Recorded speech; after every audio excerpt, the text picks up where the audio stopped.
His uncle was the mayor of Banjul at one time, James Gomez.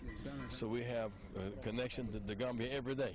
The National Council for Arts and Culture, housing the Public Museum in Banjul, was the subsequent port of call, where the Reverend was taken back in time to the country's history and richly diverse heritage by cultural officials, led by Tourism and Culture Minister Fatumas Job. It's the kora, which is used by the Mandi people. It also produces like some very sounds from Africa. Actually, it's currently the main instrument we are promoting now as the national instrument of the Gambia. But perhaps the most arresting spectacle for the famous Reverend was the scene of a traditional haram player exhibiting the harmonious chords of the local musical instrument. The group also toured the new and spotless headquarters of the Agency for Legal Aid in Banjul, where free legal services and counseling is being dispensed for the underprivileged. Created in 2010, the agency is one of the autonomous departments under the judiciary, emphasizing the government's quest to access justice to the entire citizenry. Jackson was presented with a legal aid T-shirt at the bureau after hailing the staff for their commitment to the cause of the needy. It's a joy to be here and to watch people working on development. I hope that the growth and the stability, the aid in the trade, and the creativity will continue. At the Ports Authority, the renowned Reverend was taken through the present stage of works, preparing the ground for the operation of a massive ferry intended to greatly complement efforts to ease the transportation of people and goods. Well, my message really for Africa is that when there is stability, there is growth. When there's chaos and war, there is no growth. Therefore, we must choose peace as the key to growth, and war as the key to deconstruction. So that's a message. Secondly, the significance of democracy. When people have a stake in the destiny of a given country, then they work hard to make the country work. So all people must be a part of the democratic process. But the world must trade more with Africa with reciprocal, mutually beneficial trade. Africa is, the U.S., for example, has a deficit of trade with the Asian countries. Yeah. The surplus with the African countries. Africa has so much to offer. This is by far the world's largest continent. Yeah. It is the most abundant continent, and Africa is in the process of development and surplus development that cannot be denied, and that's real good news. As he visits the smiling coast, Reverend Jackson is calling on the corporate and business world to fix their eyes on Africa at a time when the continent is attempting and succeeding in many respects to move up and attain progress in every aspect of human development. Ibrahim Ojata, GRTS. The Vice President and Minister of Women's Affairs on Monday met separately with religious leaders and the Council of Chiefs. The two delegations visited State House to show solidarity with the President and thank him for agreeing to suspend the execution of more death row inmates. Mamadou Jallo reports. Following the President's announcement of the suspension of executions of death row inmates, religious leaders and chiefs this morning separately met the Vice President and Minister of Women's Affairs, Her Excellency Ajad Dr. Aissatou Njie Seydi, to express solidarity with the President of the Republic and thank him for heeding their calls for a moratorium. The religious leaders, composed of eminent imams, led by the Imam Ratib of Banjul, Chairman Aliou Maska, and senior clerics of the Gambia Supreme Islamic Council, led by President Mohamed Lamine Touré. Opening the meeting, Mayor Yankuba Koli of the Kanifi municipality said such a high-profile visit by the country's clerical establishment shows that the country is united firmly behind President Jammeh. Various speakers, including Alhaji Serif Bajan and Dr. Ibrahim Malik Samba, affirmed their unflinching support to the President for enforcing and defending the Constitution, whilst equally thanking him for heeding their calls for a suspension.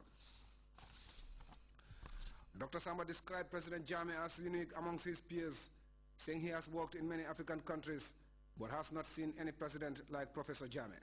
The President of the Gambia Supreme Islamic Council, Mohamed Lamine Touré, opined that leadership is a great responsibility that requires sound judgment, truthfulness and diligence, qualities he said President Jammeh has. He therefore thanked the President for standing firm, reassuring him Muslims nationwide are behind him. He said President Jammeh committed no offense, but was merely discharging his responsibilities as required under the Constitution.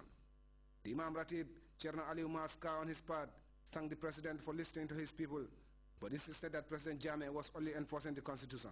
He, however, called on the President to exercise his prerogative of mercy by forgiving prisoners, especially on important events such as Eid. The Minister of Lands, Regional Administration and Traditional Rulers, Lamin Wajwara, said President Jammeh has been vindicated by the religious leaders, who all attested to the fact that it was the constitution that was being enforced. He urged Gambians to be proud of their leader and country, for he has listened to them. Njoguba, Secretary General, Minister of Presidential Affairs, said the president's detractors have woefully failed in their attempt to discredit him, saying instead they have been discredited by the religious leaders who embody society. He also dismissed the West's criticism of President Jammeh, saying they lack the moral authority to lecture the Gambia on democracy, whilst also denouncing Gambians in the diaspora as unpatriotic for fueling hatred and anti-government sentiments. The Vice President, Her Excellency Ajah Dr. Aissatou Njie Saidi, described the Imam's visit as timely, saying many countries have the death penalty but are not condemned.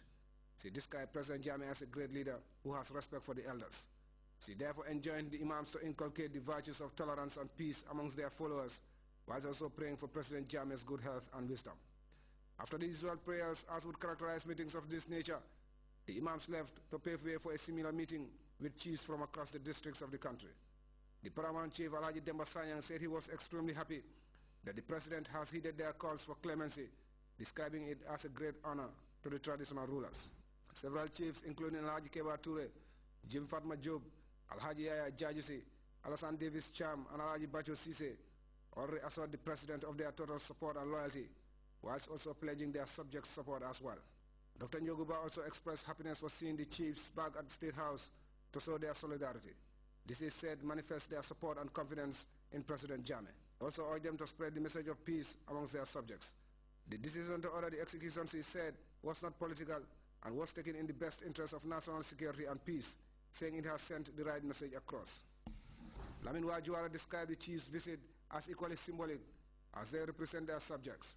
He reminded them of their crucial role in national development and urged them to entrench the culture of peace in their districts. The Vice President, Ajah Dr. Aissatou Njie Saidi, thanked the chiefs for standing up to their responsibilities by urging the president to suspend the executions. The focus, he said, should now be to the future.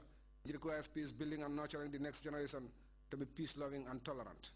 Dr. Njie Saidi also assured them of President Jammeh's support. Mamadou Jallow, GRTS. Well, you can monitor GRTS radio live on our website, and that's on www.grts.gm. Time now to take our first break. When we come back, we'll take a look at the international news. Stay tuned then.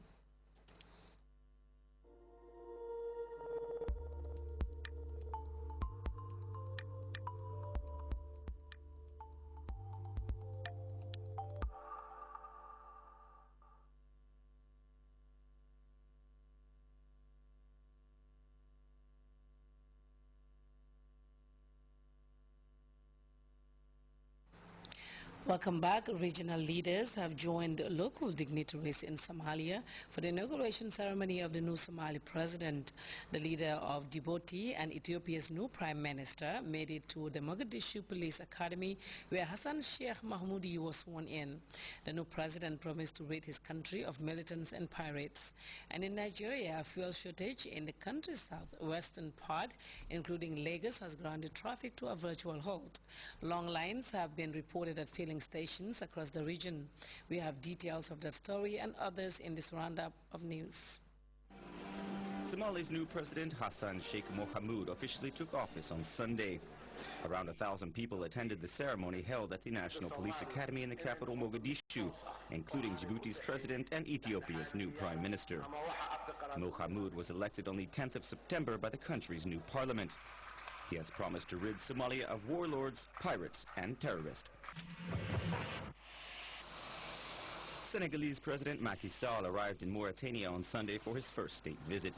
He was greeted at the airport in Nouakchott by his Mauritanian counterpart, Mohamed Ould Abdelaziz. The two leaders are expected to discuss the conflict in Mali and how to restore cohesion and calm to the region. Several states in southwest Nigeria, including the economic capital Lagos, have been hit by a fuel shortage. As a result, motorists are now faced with long lines at the petrol stations. For like 3 days now, nowhere. I've been here for like an hour and 30 minutes. It's a devastating, situation. So I don't know. if only they can give us this fuel. A pipeline in the